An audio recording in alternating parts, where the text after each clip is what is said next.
It's college football Sunday with Steve, Matt, and Taz. Talking like we're legends in the student section stands. Same old couch, same cheap snacks, same bold bets we never track. Yeah, life hits different when the squad comes back. College football Sunday with Steve, Matt, and Taz. All right, everybody. Welcome to another episode of College Football Sunday. I'm Steve. With me always is Taz. What's up, fellas? And then we also got Matt with us too on the show today. Matt's becoming more of a regular with us now. He is. We got a lot of cool stuff to talk about, y'all. We're going to save college football in this episode right here today. We're going to fix all the problems. Just listen to us, and everything will be good. So in this episode, we're going to talk about the new video game. The beta thing came out the other day. There's some new features and stuff we want to talk about in that. And part of our fixing college football, we're going to discuss the calendar, which I think is the biggest broken part of the whole thing. Then also save y'all the effort and time, if y'all are listening and watching, of reading that 111-page Congress bill that they're trying to pass, which actually I'm a pretty big fan of. But we'll break that down so that way y'all get the gist of what's going on. We got Who You Got this week, or this episode. We got Vince Young versus Cam Newton. So should be a really good one. We got our agency's coaches bracket that's coming back around. We got 2 versus 7. We got Lincoln Riley and Brent Venables versus Sark and Mike Elko. We got a rivalry we want back year in, year out, Nebraska, Oklahoma.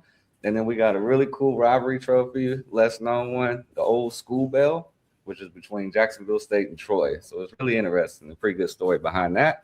So we're going to get this started, get it kicked off. Matt, you want to tell us about the video game that just came out? Yeah, so it's actually funny. I told my wife I watched this on a plane on the way home, and it was a little over an hour flight. And the fact that a video game release started before I took off, like the whole flight and after I landed, tells you how much hype there is around this game. When I told my wife that, she said that's ridiculous. And I mean, that probably is a little bit ridiculous, but I also, the game, so it was, if you didn't watch it, it was like a preview kind of feature update for college football, but also Madden. And this cool thing kept happening to where they would start talking about the college, they debuted the like college game day stuff for the gameplay for the college game. And the views were up here, and then they would roll into Madden, and it's instantly like 30,000 views dropped. And then they would start kind of getting back into the college part, and you'd see the views start climbing back up. And then they talk about Madden, and the views would drop. Like we've had Madden consistently for years. Like we just got college back for 1 year. Like I appreciate them trying to put the two together, but it really is like an apple and an orange next to each other. I think the thing I'm most excited about, I mean, it'd be so tough to pick features, but like the NIL management in this game is going to be really, really cool. I think the enhancements to truly home field advantage that includes weather now added into the home field advantage element is going to be wild. I think back to the NIL part, I think, and you guys jump in if you like on it, but we always typically, when we start, I know Steve does, and Taz is in on this. We got him recorded last week, so he's already committed to it. But we typically start with like the worst rated school, right? Like we always typically, that's where you start your dynasty. And then with them saying like it's budget bound now. So like, my Blue Hens of Delaware, or the Warhawks, UL Monroe are going to have a lot smaller budget now, than Michigan or somebody else that, is a larger school that's got obviously a lot more NIL play. So it's going to take you a little bit longer to get out of the rumbling of Delaware, UL Monroe. And then I think the other thing that I think is really cool, and again, it's a long feature reveal if you want to go watch it, but is the stadium builder. So like you can build your own stadium around your own team, around your own program. Like that's super exciting. That's something I think everybody's wanted for years.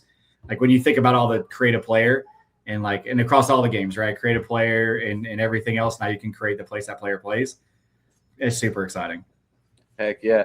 Yeah, I noticed that because I downloaded and signed up for the MVP Plus or whatever to try out the beta one. And I was like, oh, let me just click on a team and go to Dynasty. I don't want to get in-depth into it because you only get it for a couple days. But I was like, oh, let's see what North Dakota State looks like. And, dude, you are not lying. You get no points for NIL. I was like, well, I need a 4-star quarterback to get me over the hump. I had enough NIL to recruit one kid.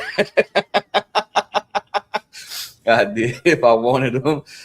You got to pay your staff. You got to negotiate your NIL after the season's over. They say if your player goes All-American or does good, he's going to want more money, or do you let him walk? They got verbal commits now, where if they verbally commit, you can still get them to flip, just like in real life. And then they also have a weekly practice thing where you can set how you want it. Well, I didn't know what I was doing because I just jumped on just to mess around with it. So I was like, oh, let me simulate the week of practice or whatever. Simulate the week of practice, had 3 people have season-ending injuries. One broke his ankle, another one tore his ACL. So pay attention whenever, because they got like full pads, light, medium, walkthrough, stuff like that. So be careful throughout the season how you do that. So that way, last thing you need is a D lineman to get in his feelings and blast through and blow up your quarterback in a meaningless practice. So, but yeah, like I said, it looks fun. I'm so ready for it, Taz. You ready for it, Taz? Who's going to be your team, Taz? I don't know. I will be, like I said, I'll be low key. Maybe at FIU. Maybe, I don't know. I have to look through. Maybe Louisiana, Sunbelt. Who knows? Sunbelt Billy. Sunbelt Billy. You love the Sunbelt Billy, guys, for sure. We'll see. I mean, they added some new teams in, so we're going to have to see. Maybe as loyal as I am now to the Delaware Blue Hens, Right. We're going to have to see if somebody's lower than that. And potentially with some of the new teams they added in, I mean, it may be real bad for us coming with some of the new teams. Hey, man, I know that West Florida's actually there. I may go with them. That's right. They're D1 now. So I'm going to check West Florida. That's right. Give me UWF right in my backyard. I'll take it. And the last thing, like the last feature that I think I'm like stoked about is the mascots are back. Yes. So the mascot matchups are matchups to where you can play with your mascots. And from what I like in the gameplay I looked, and I haven't really gone too much into it, but like they look super juiced.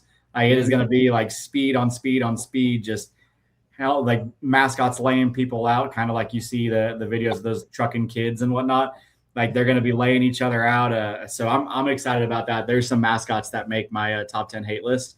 So if nothing else, the one that scares me probably the most is the Hilltopper. That thing, I know we've talked about it before, is creepy and terrifying. So I'm not going to I don't want to line up against the Hilltopper. Yeah. Oh, I'm pretty sure I know what mascot you're going to go up against first. It's a dead bird for sure. That bird's gone. Blow the beak off of him, huh? That's it. Hey, hopefully, Matt, they add a new feature of taking the injury. Yeah. Yeah. Trying to slow down the pace of the offense, That's right. That's right. I wonder who coaches them, the mascots. Yeah. What if they do have a mascot? Like mascot coach, or they like the coach of the school? Right. Yeah. Like I can't see a mascot wearing a headset on the side, like going like this and getting into lineman from dropping or missing a block or something like that. Yeah. But yeah, so if you do get the MVP Plus, it's a little extra or whatever. You can buy it for a year or do the monthly subscription thing. But you do get access to the Madden and the college football game, and you get a 7-day pre-release. So the game will be available to you July 2nd. If you have that, if not, it'll be July 9th. Thing I love about July 2nd, I'm off the 3rd for the 4th. I'm off the 4th, and I'm off the 5th. So I'm gonna be working on that dynasty that weekend. I need you to go ahead and get some play early time because you need it. I do. I'm bringing the belt. Yeah. We know how that one ended up last time. We don't need to tell everybody that. Even George told me that. I seen it whenever he came up to the office. He's like, so I heard you play Madden video game. I'm like, how the hell did you know that? Mike told me you got beat down. The most go dogs person ever. For real.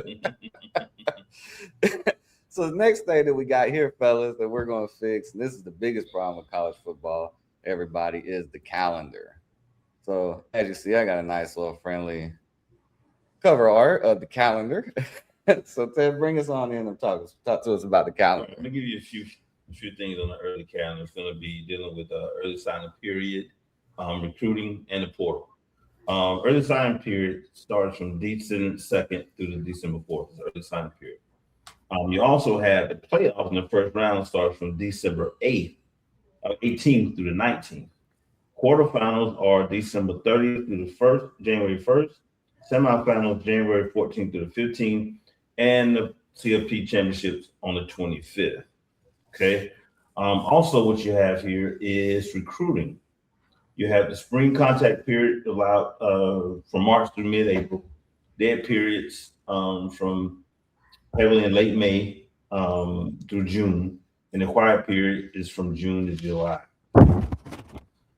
The issue we have here is college football playoff games being played while the portal's being open, and that's a real big issue, you know, because we've all seen where guys that are on playoff teams actually portal. So you got to deal with that. You got coaches not sure if, let's say, for instance, a quarterback. You're not sure if you're going to enter the draft or not.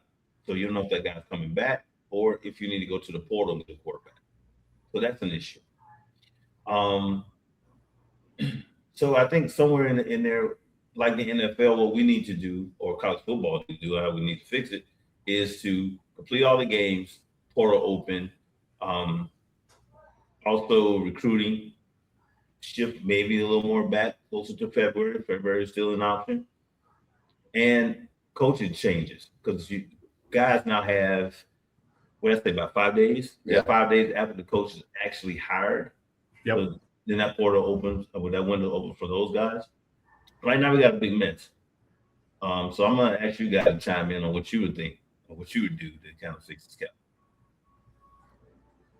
Oh, go ahead. You got it, Matt. No, I'll let you go. I'll let you go first. I want to hear your thoughts on it. All right, cool. What I think, one is, I say we bring it up a week early, which I'm all for that. We got to play the playoff games back to back to back. Saturday. Like, we got to go against the Shield. We got to go against the Mickey Mouse Mafia, which I'm trying to get to catch on, everybody. But and we need to play these back to back to back like we do during the regular season. I'm okay with the expansion word, which we touched on before. Maybe like the top teams get a bye, which that's fine. They earn an extra week off. I still think that we can't have 10 days between playoff games, 13 days between playoff games, because the NFL wants to play Cleveland versus the Chargers on a Saturday, and college football is scared to go against them. Wait, that you don't get up for that? No. You don't get up Cleveland and the Chargers, then get you going, man. Exactly. That's what I'm saying. Like, that's something we got to do. And like he was saying, push the portal to the end of it. If you move that up, you can actually work the portal better. And then I think we should go back to regular sign. I think we should eliminate early signing period. I mean, for what? What good does it do, honestly? You know what I'm saying? Some of the top kids still ain't going to commit. And then you just push it to them, because the whole academics and school and calendar and all that, that's not part of the scenario. So that's kind of my outlook on it. What you think, Matt? What you got on it? So I think this conversation is a good one because there's so many different factors. I think that where this is going to continue to get tricky is if the playoff does get expanded.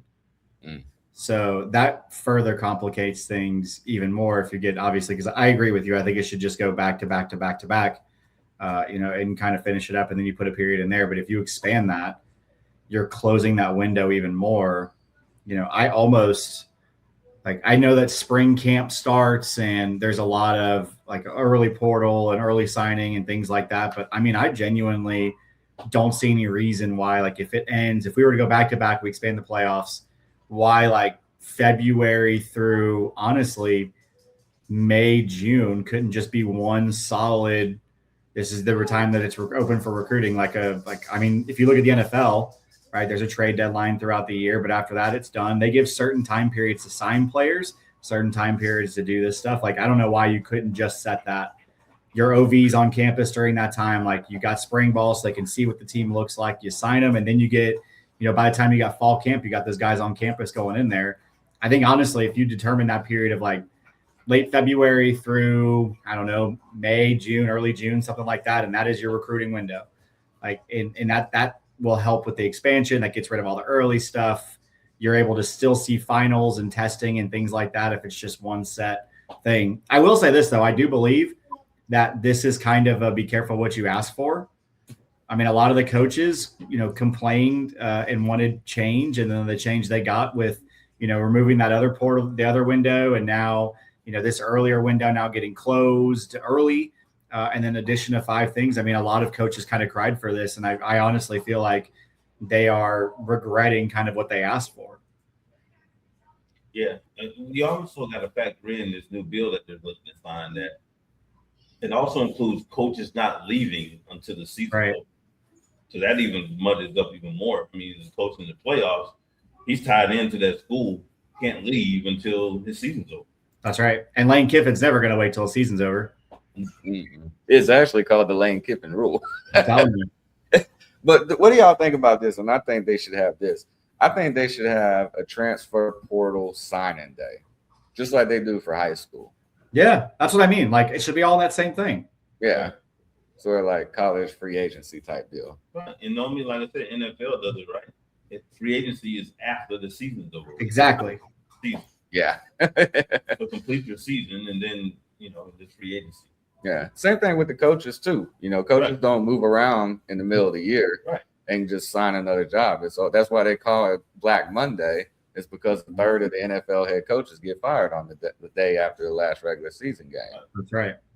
Well, that's kind of what I mean. That's kind of my point of like the college landscape continues to go more and more towards a business, right? Like it is obviously, it's always been a business, but now more than just a school, and advertisers get paid. The people that are participating get paid. And that's great. Everybody agrees on that. Like that should be, they've built college football on their backs and have walked away with pennies and CTE and, all kinds of ailments for their life that they can't be great parents and whatnot and fathers to their kids. Like all they got was a slap on the back. They got a degree out of it also, but like a lot of pain around that side of that. Now they're getting paid. They need to really adopt the NFL model of like that, a free agency period. It's after the season, coaches moves. Like if you move before the season, you give up all your rights to bring people with you, like all those things. Immediately go no contact with your class from before. You don't have much of a choice. And model, like if you're going to make it as a business model, the NFL has a successful business model. Say what you want to about Roger Goodell and all that stuff, but that he runs a successful business. When you look at the NFL and what they do, even now branching out into the rest of the world, like college is trying to do, right? Like how much did Florida State go pay or whoever was go get smacked over in Ireland, around? Like it's college football is trying to follow the NFL's business model, but they are not doing it right with, obviously it's a lot more teams, but they're not doing it right of establishing processes around limiting some of these things.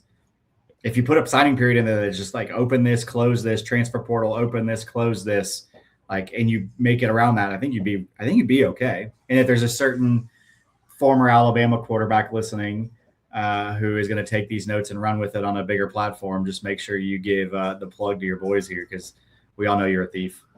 Exactly. And speaking of all that, what we're going to talk about next is, like I said, I went ahead and read over this. I'm going to touch on some spots, get y'all's opinions on everything. Like I said, I broke it down a little bit, send it to y'all so y'all can look at it on y'all's free time. But I'm pretty sure a lot of our listeners and watchers wasn't going to read the 111-page bill, but nope, this guy did. So this is the bill, guys, on Capitol Hill, trying to get passed with Schoolhouse Rock. I do not own the rights to that picture right there, so please do not sue me. So in the Save College Sports bill, one of the big things was the NIL protection, where it's mandatory that they disclose anything over $600, which will be a verification, checks and balances type thing. They also have it to where it will adjust for inflation over the years and everything. One of the main things is modification of the Sports Agent Responsibility and Trust Act, which this I am 100% for. What it's saying is that no agent can charge a student for any deal more than 5%. And it can only be while he's in college. Because what's the Florida guy, Taz, that got caught and in trouble because he signed with an agent? Now he owns them in the NFL. Yeah. Yeah, still owning the guy. Why he in the NFL? That's still making money out there. Yeah. And it's making it too to where if you are going to be a agent, you have to be a real agent. You just can't show up and say, hey, kid, guess what I'm going to do for you? I'm going to go get you a big old NIL deal. And with this right here, it holds everybody responsible. It also holds the student athlete responsible too, which there's some responsibilities too that these kids need to take, that they don't end up just hiring their buddy to be their agent, because it can actually cost them their eligibility and everything. So what do y'all think about with the new agent rules trying to make it to where these agents have to be real guys, real agents? I think it's great. If you don't mind, I'll jump in. So it's actually a pretty hot conversation. I know with some of the coaches have expressed frustration with, a young man's best friend suddenly jumping in, and you take a 17-year-old kid who doesn't know any better, and next thing you know, I mean, you're giving these agents, standard agent in the NFL, I think is like 3% or something like that. And you've got these guys that are signing NIL deals who've never had anything in their lives before, now suddenly signing $2 million, but having to give 28% as a standard cut to people who aren't even really agents at all in the first place. I mean, it's really, really sad. And again, I mean, it goes back to what happened to college football players before they were able to get paid, is they're literally getting nothing on the way out, except for a lot of season-ending injuries and and pain and stuff like that. So I think it's great that it's got to be legitimate agencies. It's got to be legitimate agents who are trained in this stuff and trained in financial management, and also sit down and train, more importantly, their representatives in financial management. Because I know Nick Saban was a big vocal advocate of this particularly, and I think it was great having him sit down to help draft this bill, because I mean, that's the reason he left college football, is out of control as far as people taking advantage. And kids are supposed to trust adults. That's what we raised them to do, and we raised them to trust adults, and they're getting worked over. So anytime that you can get an agent that's a legitimate agent to come in and explain things to the kid, act on their behalf, but also act financially responsible and not just steal from a family who never had anything. I mean, it's a big deal. To me, it's one of the most important things that I think they added in this bill, was like, you can't just, I can't go be an agent for somebody. Right. And I think that's a plus. I think some of these programs have counteracted that a little bit by having these GMs in place. But, maybe all programs can't afford GMs, and that means the coaches are dealing with this directly. And I think it's harder for the coaches trying to, develop a team and then talk NIL with a guy, especially if that's his first conversation coming in. How much am I going to make?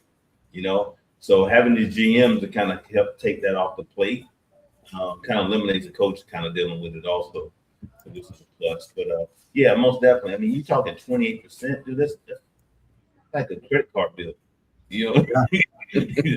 That's hot. And that's before taxes. That's right. You got to pay taxes as well, which is, I think we're going to have a 30 for 30 about how that's worked out with some of these kids, because there's a lot of stuff that we just don't know, even as adults. You don't know, so you have to know it until you're in the middle of it and got to figure it out. Right. And in a lot of cases, it even hurts the kids even more. Those kids that caught up in coaching changes, caught up in coaches saying, "Hey, I don't think it's going to work here. We'll help you out." And these kids hit the portal. There's a large number of kids that never leave the portal. So now you've gotten that deal, and the agent's got 20% of your money. And now where are the kids stand? Now he's taking the hit, he's taking the whack, and may not ever play college football again. That's right. So I think the kids should definitely benefit more off of this money than an agent coming in and stacking his pocket with multiple players that he's representing. So. Yep. And then, so I think we can all agree on that. Here's another thing that's part of it that I really enjoy and like too, is the scholarship protections. And I'm going to read this real quick to y'all. It's an institution that awards a grant and aid to a student athlete may not revoke, reduce, or condition the grant and aid of the student athlete based on athletic ability or performance of the student athlete or contribution of the student athlete to the success of a varsity sports team, or as a result of an injury or illness based on physical or mental condition of the student athlete, or roster management decisions. So now, if you get offered a scholarship, you actually have a scholarship. Ain't that something? That's right. Yeah. Which I think that's really big that they put in there, especially the roster management part, to where scholarships are year to year. They are right now. Right. So, all right, well, I'm going to end up, I don't need you no more. I gave you a scholarship. You didn't work out. Well, hey, I'm not going to offer you a scholarship this year. Best of luck. Probably best if you jump in the portal. Well, now it'll be a 4-year scholarship, which is going to also hold these coaches accountable to do better on evaluation. Or developing this kid that I am spending a scholarship on to be what, and some kids they're going to wash out, and that's just part of the game. Right. but it actually gives you an opportunity to, you got to develop, you do, and everything like that. And also part of it as well is that once you leave, the school has to provide you an opportunity to come back. So that way, if you want to fulfill out and get your degree after you leave, which I think is awesome too. I think a lot of these kids make a lot of bad decisions and leave early. Yep. And get stuck and end up broke or don't get drafted or something like that and don't get a degree. Well, in this right here, they'll actually be able to receive the same scholarship that they had while they was in school, while they were there. So what do y'all think about the scholarship that we got? And honestly, to me, it was the most traditional part of, I feel like kind of getting back to the important thing that's been missing for a while. Cause like, I think this kind of goes back to what we talked about the transfer portal window earlier. Like, school's got to be a part of this. And like, it has got to be a focus. Like my wife is notorious. If Gavin's grades are struggling or anything else like that, she'll ask him, what's the first part of student athlete? And he'll be like, student. And she's like, all right, well, you can't play if your grades aren't good. And I think it's super important that like we are tying the school element back in and protecting the scholarships for the kids and letting them know, like, you can, like, you're gonna go to school, like no matter what, like you're gonna go to school, you're gonna better yourself, whether it ends up with football or not. Like, we're protecting your ability to go get your education, and I'm a huge fan of that, because how many colleges are there? Like, if you just look at D1, 138 college football with how, like, what, 73 on the roster? 110, 110, right? So then you go to 32 teams from that. So like, this is such an important, to the next level. And then, so this is such an important part of setting them up for their life, down the road after football, because realistically, life after football is not, it's going to happen for the most of them. Mm-hmm. And then also too, they have transfer protections. They do, to where you can transfer once without losing any eligibility. Transfer the second time, you lose 1 year, except for if they discontinue your sport, which they will not, college football, unless you're UAB a couple years ago. I was about to say. Yeah, they would have got the exemption. The departure of your head coach, or if you already got your degree and you're pursuing a graduate. That's fair. Yeah, I agree.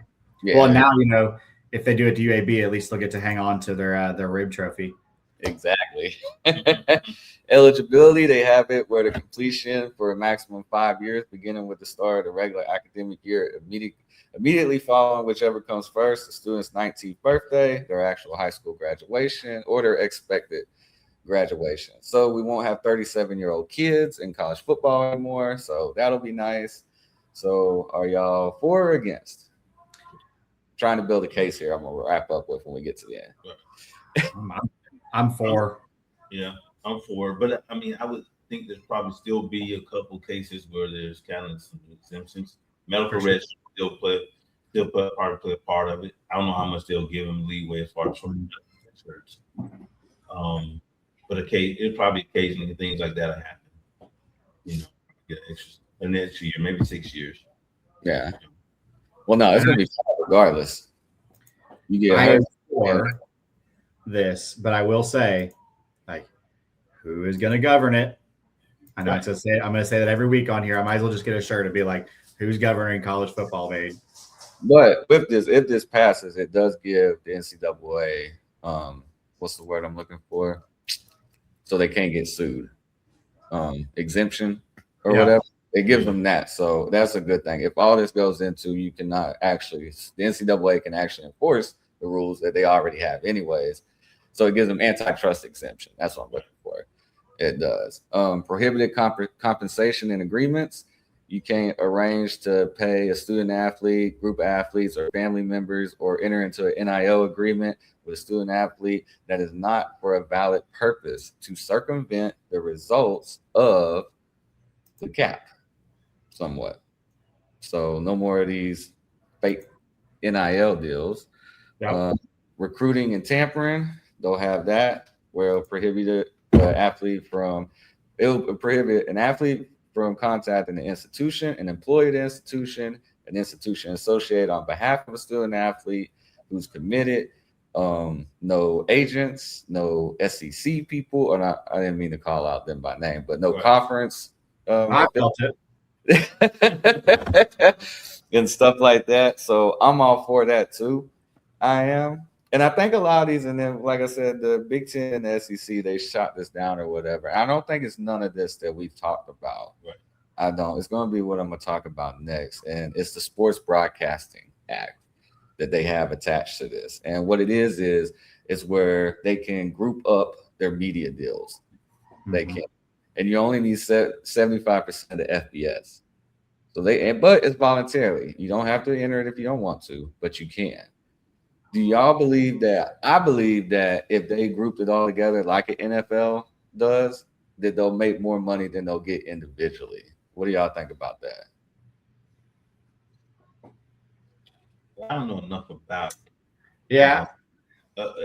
I'm only saying that because I don't know what deals they have outside of college football right now and how much they're bringing in. I'm just saying, for instance, into the SEC makes millions of dollars and $1 billion for the SEC championship game. No, this is just media rights. I understand that, but what I'm saying is, if they group it together, the championship games are probably going to go away with the expansion.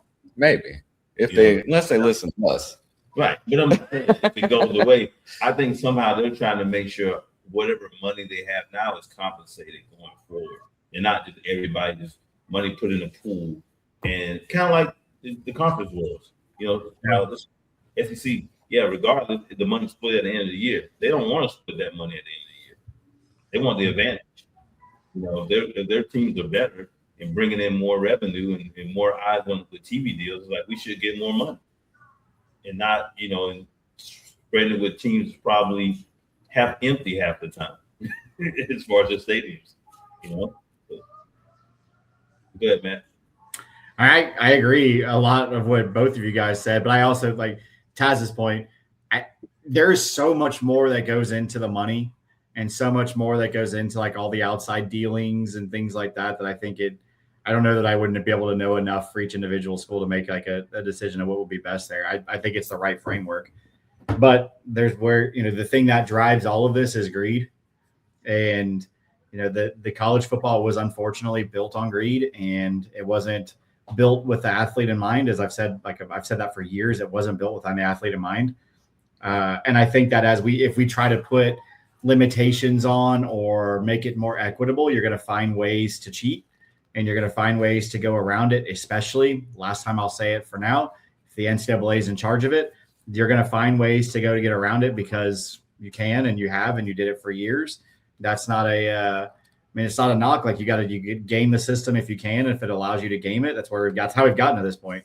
So, we're paying players now because everybody was doing it and it just wasn't, talked about. So I think it really depends on how much rules are put on what they can do on the outside. I think we're about a year away from college football having the patches on their jersey like the NFL does, where they sell the naming rights of the jerseys. And there's coaches out there in schools that are trying to sell naming rights to the stadiums now and fields and stuff like that, instead of naming it after legends.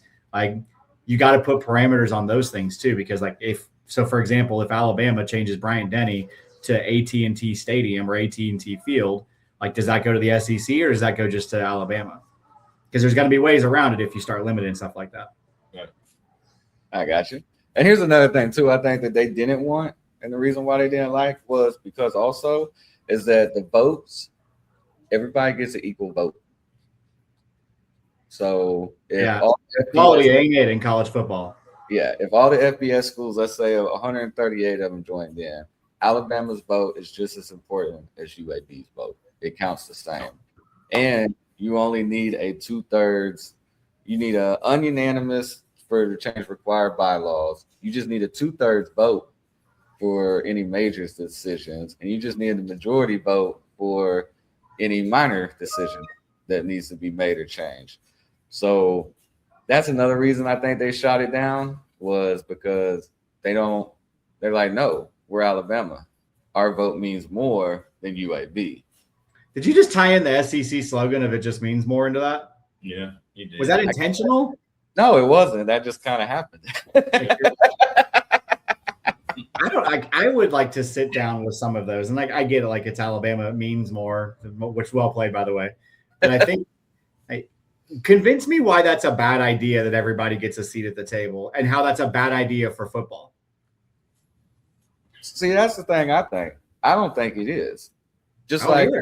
the Dallas Cowboys vote in the NFL is the same as a Cleveland Browns vote, As it should be. as it should be. Right. And if they're trying to follow the NFL model, like it's made it successful. Like you're still going to have the separation there. Like the Raiders will always be the Raiders in the NFL.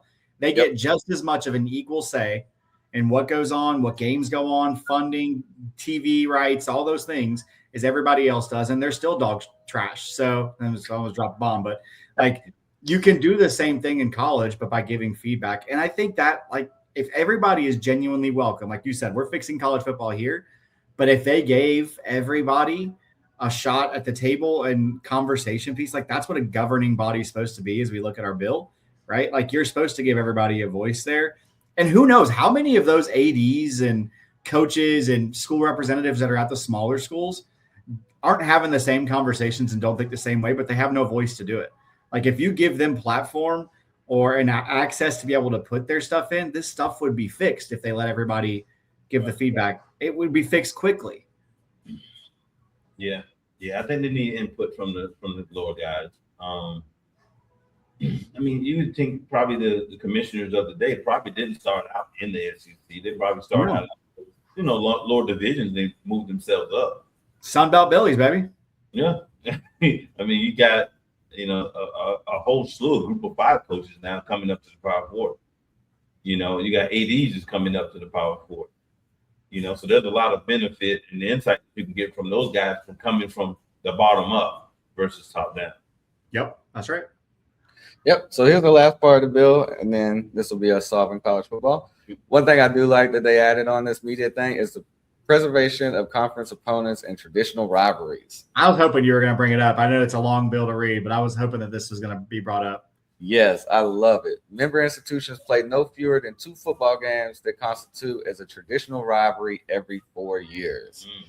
And member institutions play no less than 1 football game each year with an institution that is in a different conference and is one of their top 5 historic opponents. How do y'all feel about that? Because that's actually one of the sections that we have in the show, every show now. So what do y'all think about that? Where you got to play this game, and we're going to see these rivalries again. I love it. Yeah, I'm all for rivalries, man. Bring them back. This is another thing too. I'm thinking about as far as these rivalry games. How would that affect? Well, you're going to be playing the Power 4, exemption teams anyway, on top of whatever 9-game conference schedule. Yep. So yeah, I mean, I like it because it forces teams a lot of times to not avoid scheduling an extra Power 4 team and a cupcake instead. And then because right now, for where it stands, teams are going to manipulate their schedules to where they can benefit and get into the college football playoffs. But it's forcing them to play those games. It forced them to play another Power 4 school to the point to where, hey, you can't manipulate the schedule. You may get 2 cupcakes. You ain't getting 3 or 4. That's right. Yeah. So I'm all for it. 100%. I mean, how I feel about rivalries. We spent an hour talking about it last week. Like it's a huge thing. Like it is.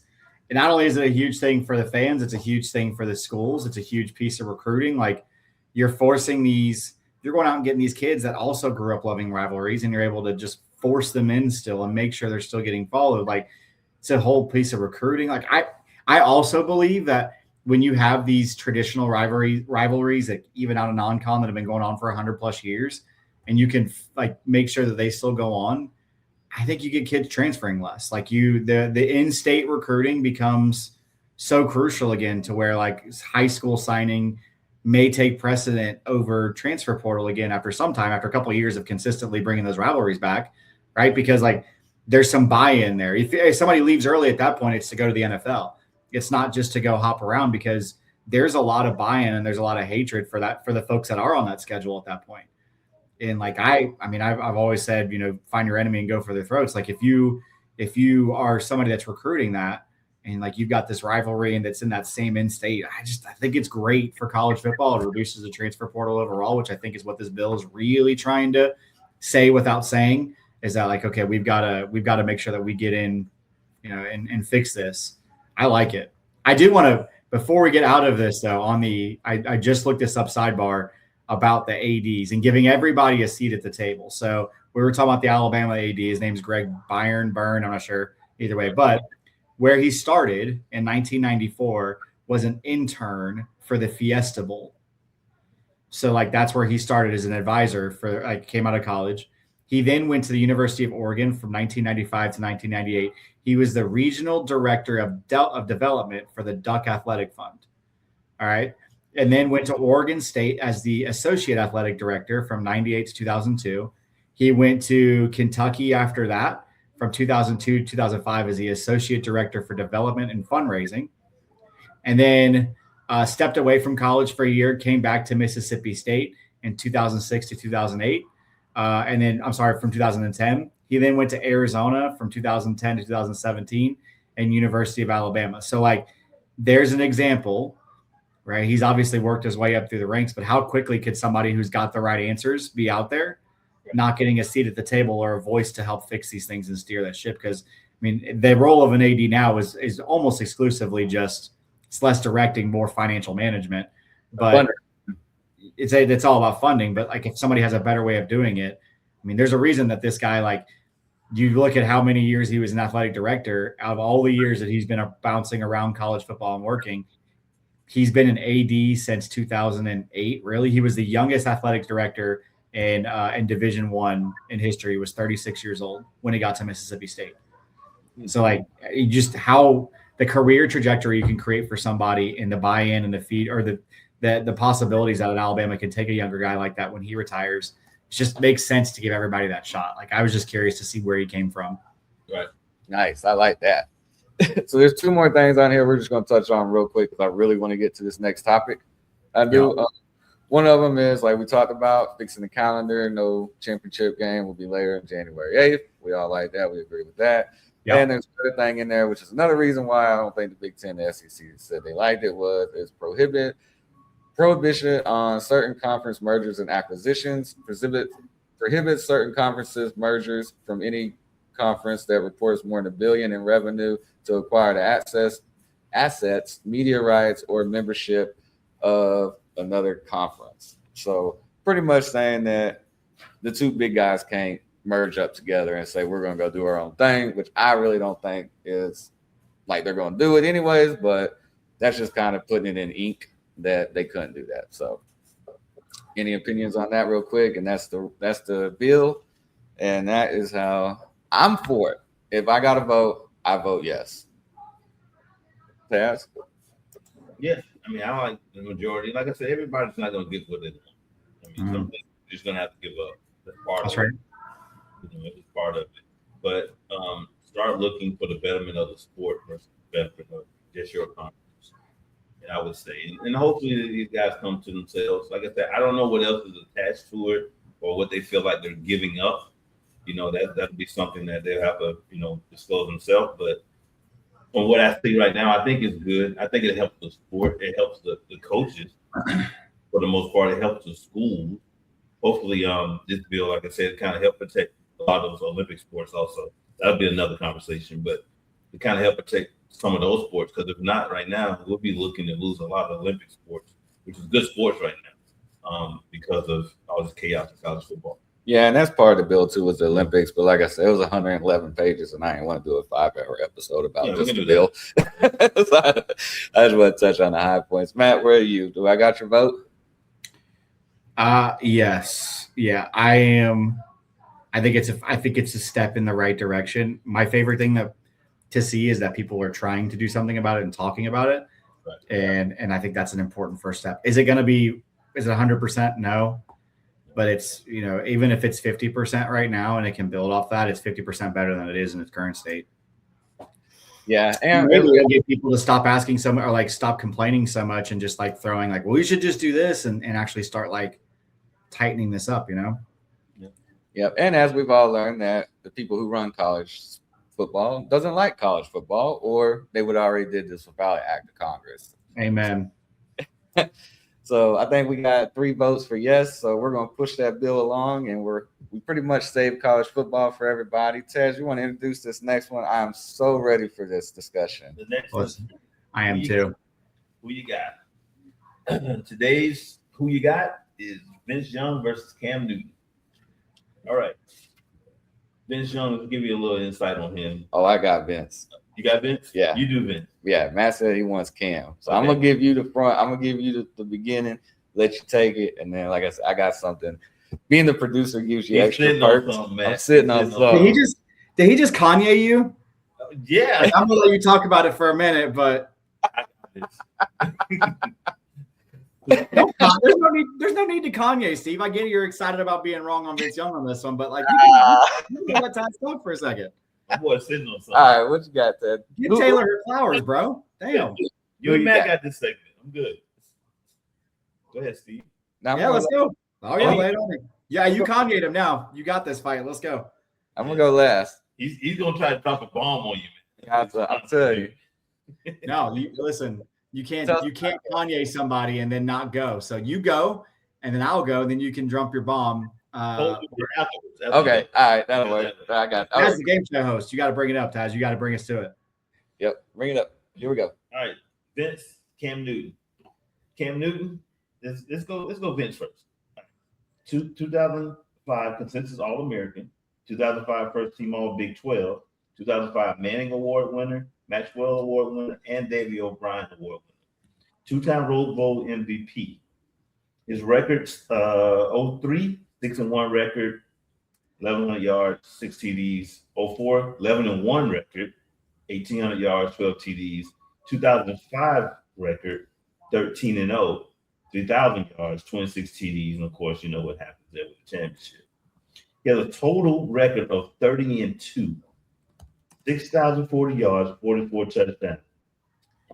Yards in attempt. Well, we do rushing yards in attempts. 03, 135 attempts, 998 yards, 11 TDs. 04, 167 attempts, 1,079 yards, 14 TDs. 05, 155 attempts, 1,050 yards, 12 TDs. Overall, 457 attempts, 3,127 yards, 37 TDs. Total of 9,167 yards, 81 TDs. Cam Newton's up next.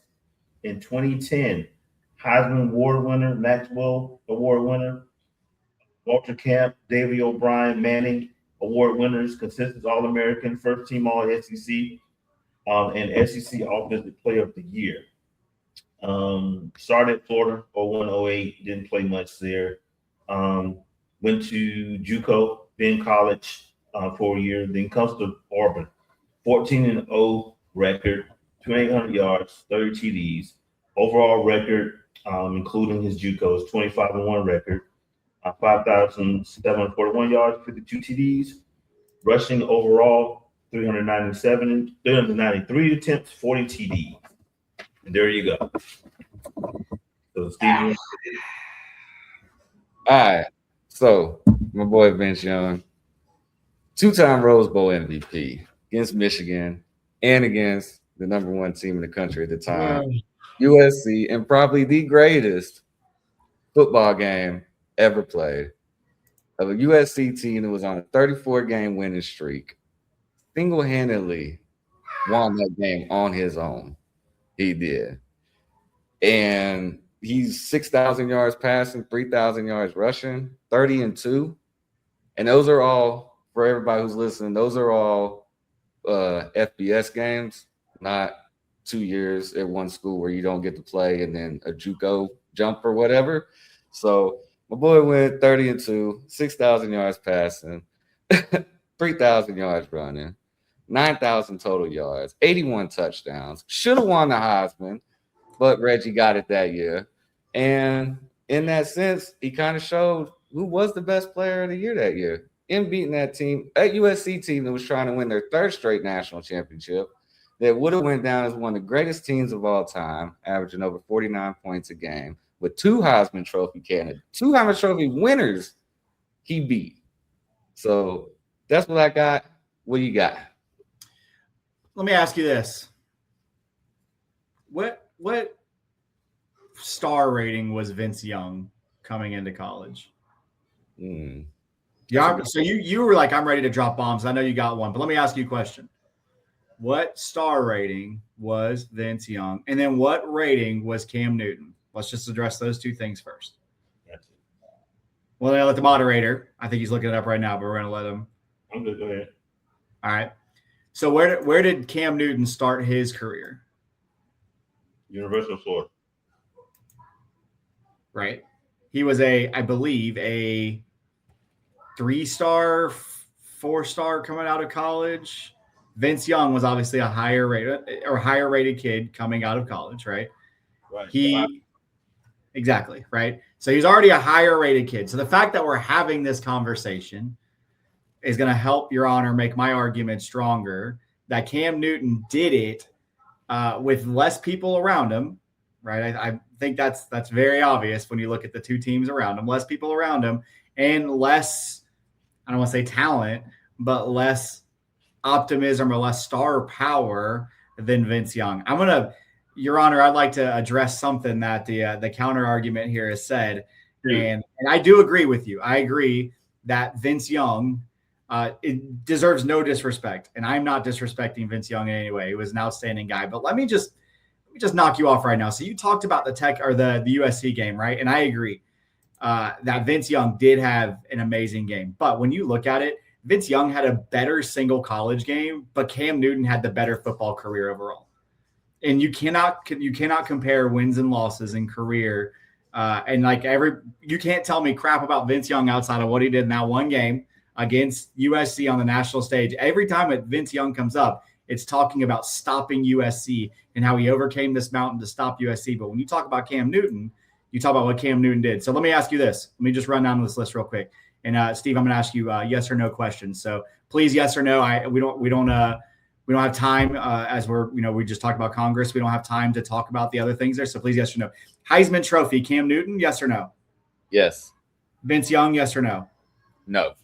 All right. Number 1 NFL draft pick, Cam Newton, yes or no? Yes. Vince Young, yes or no? No. He was 2. Correct. He was don't even do that. He was number 3. Yeah, that's right. Yeah, that's right. That's right. So don't do that. Yeah, Reggie was 2. That's right. Again, he deserves respect. He deserves respect. But look at his 2010 season, since we want to kind of knock everything around run season. He won the Heisman, led Auburn to a 14-0 national championship season, threw for 2,800 passing yards, rushed for 1,400 rushing yards with 20 rushing touchdowns. He had 50 touchdowns in that one season. One season, right? They're retiring his jersey because he's up there with the likes of Bo Jackson and Pat Sullivan as far as Auburn legends. All right. So when you think about the people that are around him already, dude's a legend. Vince has the win for being an icon in the moment, but Cam has the Heisman, the national title, the undefeated season all around him. We could talk about NFL Cam, but I know we don't typically go down that road because that's a whole nother added level that, because I'll ask you, did Vince Young ever start in a Super Bowl? No. Did Cam Newton? It's a college show. Yes. I know. I'm gonna end it with this for now, and then I'll obviously hear what your bomb is. Vince Young was a great prototype, but Cam Newton was the finished product. I like that. I will give Cam this. Cam had the better season. To me, Vince had the better career. You think so? Well, overall. We are a college show. Yeah, just college. I get that. But even if you look at the accolades, though, from college, like in what he did carrying it out of college, without the transfer, I get it. Like Cam, there's also some drama, like drama with Cam, right? And we don't need to go down that road. I think that's the bomb you're wanting to try and go down. We're all aware of Cam Newton's draw. I think, I don't know. I am not trying to disrespect because I was a huge fan of Vince Young jersey. Like I was a huge fan of Vince Young. I just think that Cam literally, because you remember where he was at, he played in junior college too, right? Like he won a national championship in JUCO. So like that's something that I think often gets overlooked. He started out JUCO, won a national championship there, SEC title at the time, BCS national title, Heisman. I'm going to just go for just a second. And the NFL MVP, NFC title, like, dude is just a player. Again, not disrespecting. He's a college football legend, but Cam Newton just checks more of the boxes as far as resume goes. I'll give you that one. And there's no wrong answer, everybody. No. Again, it was the same thing last week. Exactly, yeah. No disrespect to either. Two were amazing and awesome. We're just making our case. My biggest thing with Vince, though, if y'all are listening, I got a little sound bite for y'all. So if you're sitting around or watching or doing whatever, close your eyes and remember this moment. If you're driving, do not close your eyes. Just pay attention. So this is what we got right here. And you all remember where this is, and this is the moment. And I'm a Vince Young fan because I'm from Houston. He grew up on the south side of Herm Clark, went to Madison. So I'm a little biased in that. But It's here just we go. a matter of time. Yeah, so this is the little sound clip that I got for y'all. And every time I think Vince Young, I think of this here. 4th and 5. I kind of feel like Joe. I'm too old for this. 4th and 5, the national championship on the line right here. He's going for the corner. He's got it.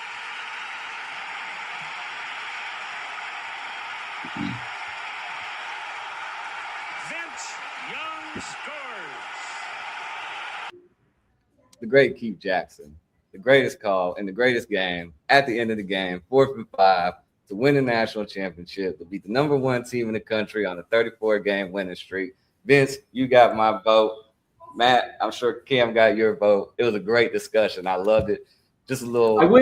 I would like to say that you ended it the exact way that I knew that you were going to, without even any prep, and knowing that the bomb and that what you were going to try and drop was the last play of what I said. The only thing that makes him relevant in conversation today was the argument that you just tried to end it with. No, dude's a legend, like, better career overall. I'm going to end it with this play that I had already brought up and said it's all he's known for at this point.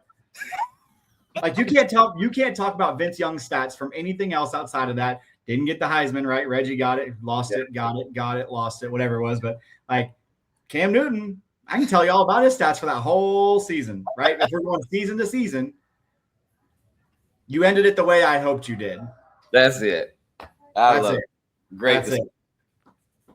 I do. So I unfortunately have to bow out early today. So I will say to everybody out there, happy 6-7 day. All right. It is June 7. It's brain rot day. And we are taking our kids to a minor league baseball game, and they are doing in Pensacola, they are doing brain rot day. And our hope is that we get to make the kids cringe as much as they make us cringe all the time. So we'll be all types of skibbity riz out there, 6-7, all over the place today. So really looking forward to making them uncomfortable. But I will be back on Wednesday, and everybody have a great, safe week, and I will see you soon. So have fun. Oh, for my pick, by the way, we were going 7-2, right? Yep. Yeah, give me 2 all day. Yep. Give me 2. I can't. Well, no, I just can't. I can't pick Sark. I like it. I think I've already beat up the Sark thing enough. I just can't pick him, especially against Brent Venables. Like, it's just not a fair matchup, in my opinion. So that'll be my closing thought. And you guys have a great few days. And I'll see you on Wednesday. All right, brother. You too. Be safe. Have fun. 6-7. Whatever that means. Nobody knows. It's provocative. It gets the people going. That's it. All right, all right, everybody. So moving on, we have what he was talking about was the fantasy coaches bracket. So this week, as you can see, Kirby and Lane advanced to the next line. So this week we got Venables and Riley against Elko and Sartaz. Oh man, that's a good one. You know what I think about Sark also. I mean, we're not going to just power on Sark to beat him up, but I can say the one-on-one between he and Riley has produced a lot more quarterbacks.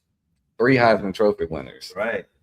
Great offenses, but they're both in the same boat right there. They just hadn't got the championship game. So, but I would say probably Riley over Sark. You know what I think about Sark? Sark was handed an opportunity to win one, per se.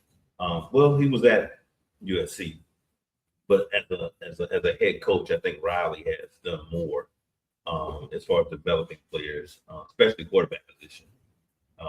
That in Sarkat. You got Venables. I mean, Venables enough said itself. I mean, I've watched Venables' career over the years to where even with the Florida game, I mean, that year, I think that, yeah, it was that year that the Big 12, I mean, every quarterback offense was lighting it up. But when it came to playing Oklahoma's defense, that dude can shut down any offense. The Florida Gators had weeks off to prepare for Venables and the Oklahoma defense.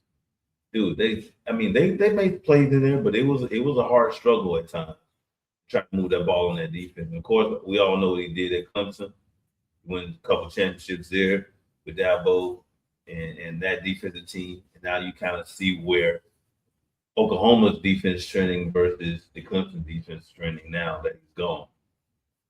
So my take right now, Venables, Elko is one heck of a defensive coach, developer. I've seen his career grow from an assistant to a head coach, from Duke to back now to Texas A&M. But I would take number two. Number two overall, I think will probably develop better, coach better, score better. You know, I'm taking 2 over 7 on that, Steve. All right, that'll work. And I am too. I think it's a clean sweep of Venables and Riley. If you look at the stats, I mean, the numbers don't lie. They don't. I mean, you look at Lincoln Riley, he averages 39.3 points a game, 493 yards a game over 19 years. Yep. He does. It's top 5 points per game 7 times, top 5 yards per game 5 times. He's had 9 seasons, Taz, that they've averaged over 500 yards per game. 500 yards, y'all. 9 times. In 2018, he averaged 48.4 points and 570.7 yards a game. Then we go over to Sark. In comparison to offensive, Sark 34.9 points a game and 438 yards a game. In comparison, top 5 points per game only 4 times, yards twice. Top 10, 5 times points per game and yards per game. His best year was the 05 year, which was about the game that we was just talking about. So crazy. Another big game that Sark lost. And that team averaged 49.1 yards, 49.1 points, 579.8 yards per game. And he only went over 500 yards 3 times. He did.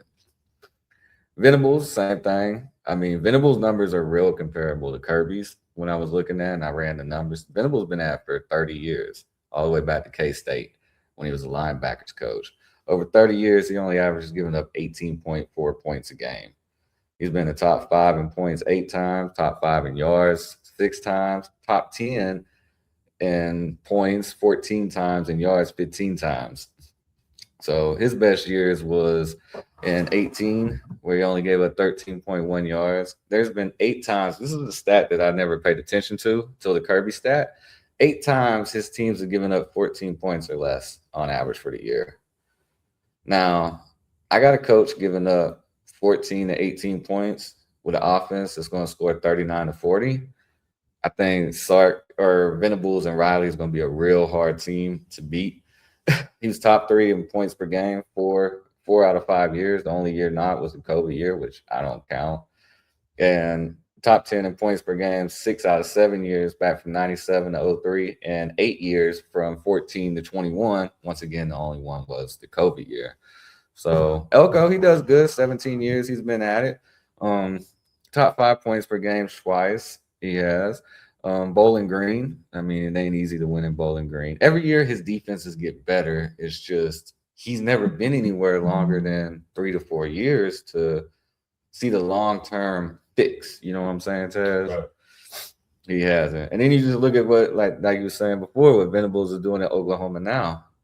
In the year 3 last year, he cut his stats in half from where he was the first year, which was a team that did not play defense. They gave up almost 40 points. Now they're down to 15 points a game, which was giving up 500 yards. Now they give up 215 yards. I mean, I'm going with Venables, and I think with the clean land supply with Venables and Riley going over Sark and Elko. So next week, Tez, who you want to do on Wednesday, Tez? You want to do Freeman and Signetti versus Knowles and Stein, or you want to do Phil Parker and DeBoer against Dan Lannon and Ryan Day? What do you want to do on Wednesday's show? We'll do Freeman and that. We'll stick with like 3 and 6. Okay, cool. Yeah. All right. Well, that'll be our next show on Wednesday. We'll have Marcus Freeman and Kurt Signetti against Jim Knowles and Will Stein. Should be another great matchup. It will. Like I said, both of those next 2 games are going to be good, but they got some tough competition coming down. I think we might kind of see the way this bracket's starting to move. I do. So, Ted, you want to introduce the next one that we got? Next 7 is rivalries that we want coming back every year. Yes. Okay. And the next one up is Nebraska and Oklahoma rivalry. I know you remember this, man. More Midwest Yep. than I am. Yep. Thanksgiving weekend. Right. But I definitely remember Barry Switzer, Tom Osborne, Mike Rozier, Billy Sims. Growing up watching those guys, and of course Watts at quarterback. Mm-hmm. That's my boy, JC Watts. Gotta get you on the show. Most definitely. So, just an awesome rivalry, man. Every year, those 2 are in prime time. They're always in the top 10, sometimes top 5 for both of them when they played each other. But yeah, definitely wanted to see this one. I hated when Nebraska decided to leave, go to the Big Ten, and basically lost all that tradition of another Big 12 school playing each other. So what do you remember about it, Steve, growing up? Oh man, just whatchamacallit. Like I said, Thanksgiving weekend, it was always a big matchup. Like you said, I mean, from Barry Switzer to Tom Osborne to all the great players, all the great coaches, the tradition, the history. I mean, every time when they used to play, if y'all get a chance to and you want to watch real smash mouth football, go on YouTube and look up Nebraska versus Oklahoma. And every game always seemed to decide who was going to the Orange Bowl. You know what I'm saying? Or who was going to win the conference. They met in 1971. It was called the game of the century. It was when they were number 1 and number 2. It was. And then we got, let's see, Barry Switzer and Tom Osborne was the head coach in 73. Switzer actually won 13 of 18 games in those meetings. But it always seemed like the ones that they didn't win were the ones that cost them. I mean, you wonder how many national championships more that Tom Osborne and Barry Switzer would have had. And they had multiple chips anyways, if they just didn't have to play each other. Yeah. You know what I'm saying? First meeting, November 23rd, Thanksgiving weekend, 1912. It was a 13-9 game. Nebraska ended up winning. Last time they met was 22. That's 3 years ago now. Right. And they're not scheduled again to meet until 2029. This is something that we need fixed, Taz. We do. But this is another note also I noticed. Of this rivalry, there's been 10 Heisman Trophy winners. Oh, wow. Yeah. 7 of them, or 6 of them claiming it during the actual rivalry. That's day. Which is crazy. Had their Heisman moment, huh? Yeah, a couple notables. Oklahoma had 7. A couple notables, Billy Sims, Jason White, and Steve Owens. Mm-hmm. And for Nebraska, Johnny Rogers, Mike Rozier, Eric Crouch. Just a couple of notables. Yep. They've had 3 of the 10. Oklahoma's had 7 of the 10 during that actual rivalry. Oh, wow. They play each other. Yeah. So I thought that was pretty interesting, man. You can see how they produce players and, man, how competitive that game was every year. Now, also, there's I didn't know this, I mean, growing up, as far as the name or type of trophy that they had, but it was also known as the Battle of the Big Reds because their main jersey is predominantly red, which is pretty interesting also. So I learned something kind of digging into this rivalry. Oh, okay. Yeah, and like you said, big rivalry, big matchups. I mean, 18 times they've both been ranked in the top 10. They have 2 times they've been 1 and 2 in the AP poll, and 2 times they've been 1 and 2 in the BCS. They have. I mean, these teams right here, just like you were saying with the Big Red or whatever, it was in 1923, or Nebraska beat Oklahoma in the first game at Memorial Stadium, right? Right. Nebraska was actually forced to wear blue practice jerseys because Oklahoma brought their home reds to Nebraska, and they both couldn't wear red. Now, why they wouldn't wear white and they went with blue, I don't know, but but yeah, that's kind of crazy how they ended up having to wear blue jerseys in that game in 1923 because the equipment guy loaded up the wrong jersey. Yeah. What else you got to ask about this rivalry that makes it so great? This one, Nebraska won its first 2 Big 12 games against Oklahoma. First games, 69-7, and second game 73-21. So that was a dominant period for Nebraska in those days. And the interesting thing, I mean, probably for the new viewers that probably haven't watched Oklahoma and Nebraska play, there wasn't a lot of passing. No. Smash mouth. Triple mouth, option. wishbone. Yeah. I mean, quarterback. You talking about running quarterbacks? You might want to take a look at those teams play. Mhm. Those quarterbacks were taking hits.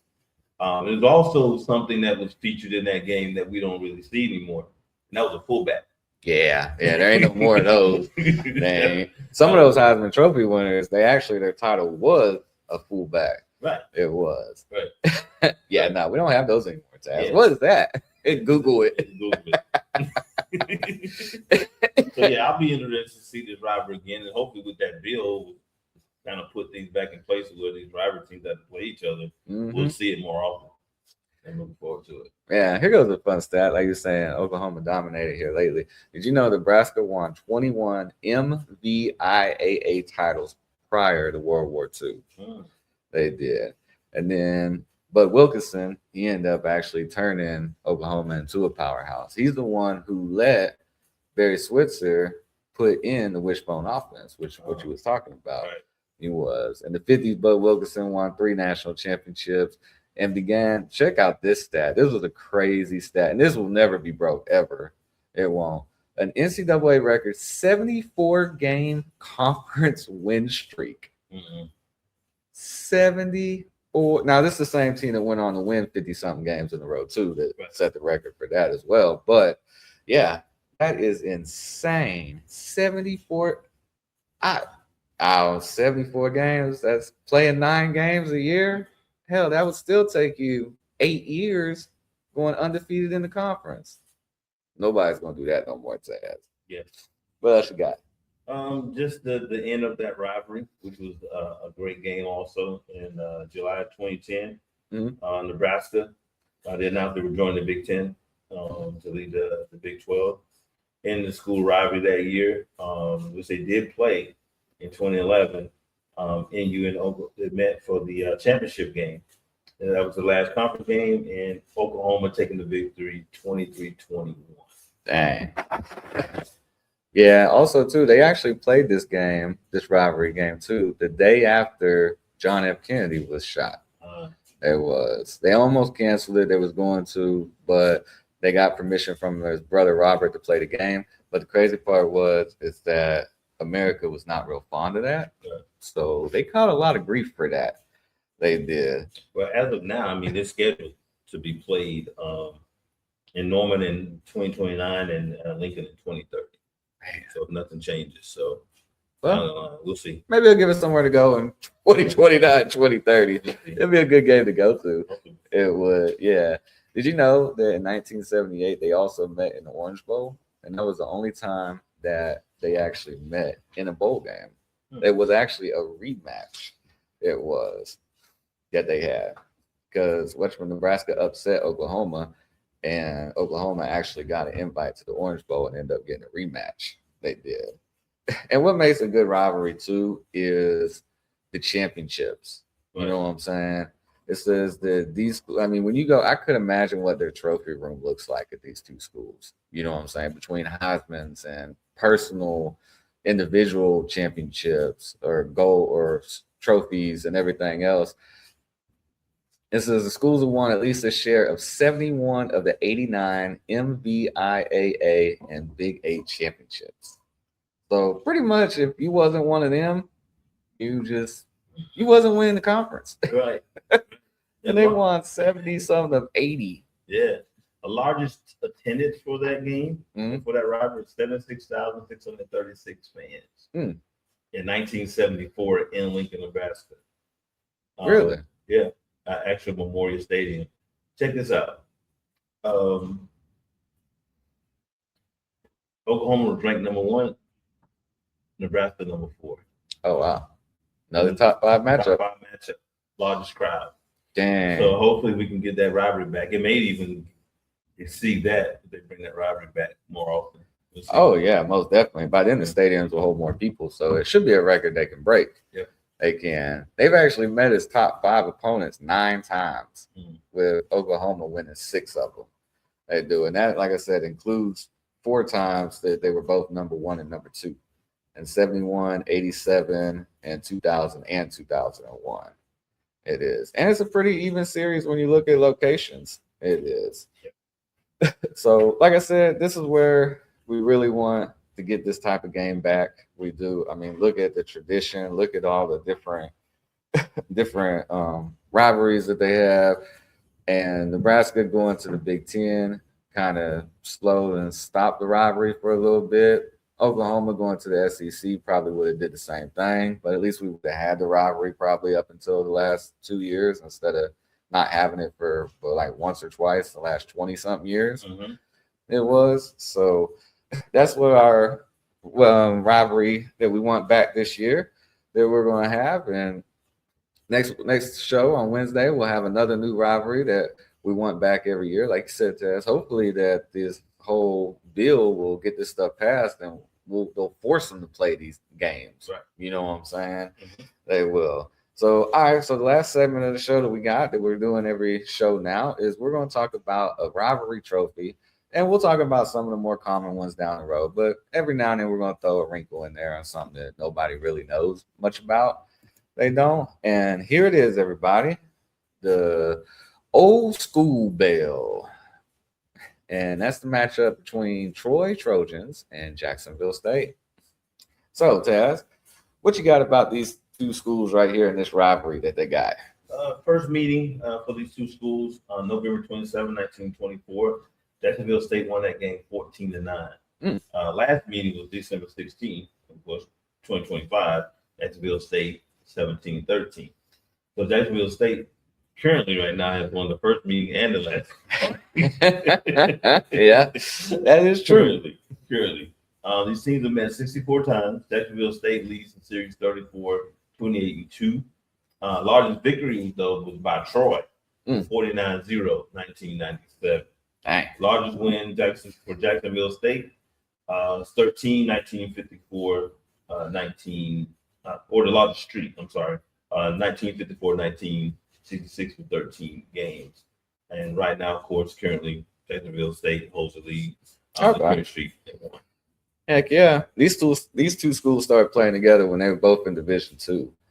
And the reason they call it the Old School Bell Trophy came from because these two schools' common origins are as teacher colleges. So if you want to be a teacher, which we love our teachers out there, we need more, make sure to go Troy or Jacksonville State, because apparently that's what they're really known for, is for teachers and for the players out there trying to get the Old School Bell, which I love the name. I do. And then also too, like I said, they played as they kind of moved up together. They did a little bit, and the series came to a halt when Troy moved to D1 to the FBS in 2001. So it kind of slowed down then. It did, because they were both Division II coming up, and then in 2023, Jacksonville State finally moved up to the FBS and the Conference USA. And then when they met in December that you talked about, Taz, that was actually at the bowl game, the Salute to Veterans Bowl, which was played in Alabama, where both these schools are located. It is. Taz, what else you got about these two schools we got here?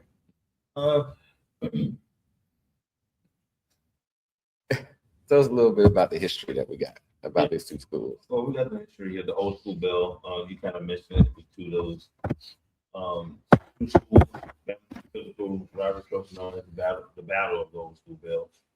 But there was a serious disruption. The rivalry went on extended hiatus after the 2001 season when Troy University Athletic made the leap to the Division I FBS. Yep. So there was a gap there before the two actually played again.